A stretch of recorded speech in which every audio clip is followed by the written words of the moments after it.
ও মা, মা বলো। ইঁচড় চিংড়ি দেখে খিদে পেয়ে যাচ্ছে, তাড়াতাড়ি খেতে দাও। তাই এই যে তোমার ভাত বেড়েছি।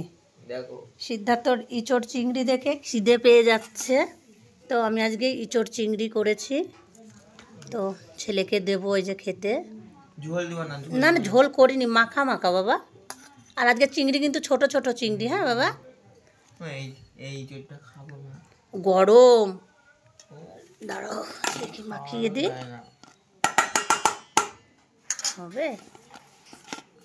একটু আজকে কাঁচা লঙ্কা দিয়ে করেছি, বুঝেছো?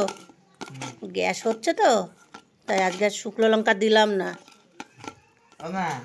এই যে সিধু বসে আছে ভাত খাবে বলে, আমার রান্না না হলে তো দিতে পারছি না। এনো খেয়ে নাও, চিংড়ি ছোট। হ্যাঁ, আজকে অত দেখা যাবে না।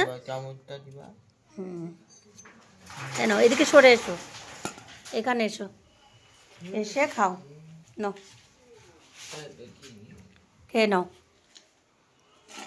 এই যে আজকের ইঁচড় চিংড়ি, বুঝেছ? এক তরকারির বেশি পারি না, তাই দেরি হয়ে যায়। সংসারের সব কাজ সেরে ছেলেকে স্নান করালাম, আমি স্নান করলাম, তারপরে রান্না করতে এসেছি। রান্না করতে করতে দেরি হয়ে যায়, সব কাজ সেরে। তো রান্না হয়ে গেছে, ছেলেকেও খেতে দিয়ে দিলাম। এইবার আমি ভাত নেব।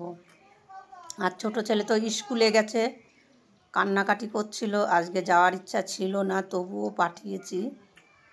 তাহলে কেমন হয়েছে একবার বলো তো জোরে।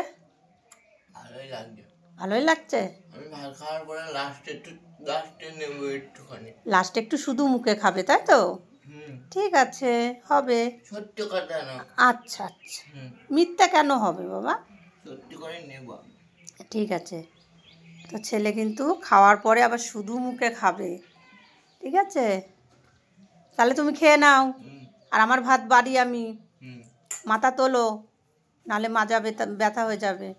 আর ওকে আমি বড় টুলেতেও খেতে দিয়ে দেখেছি, ও বড় টুলে বসেও খেতে পারে না, মানে ভাতের বাটিটা দিলে পরেও সেই নিচে নামিয়ে নেয়, নাই কোচে নামিয়ে নেয়। তো ওই কারণে আর দিই না, ও ওর সুবিধা মতোই খাক। খাও।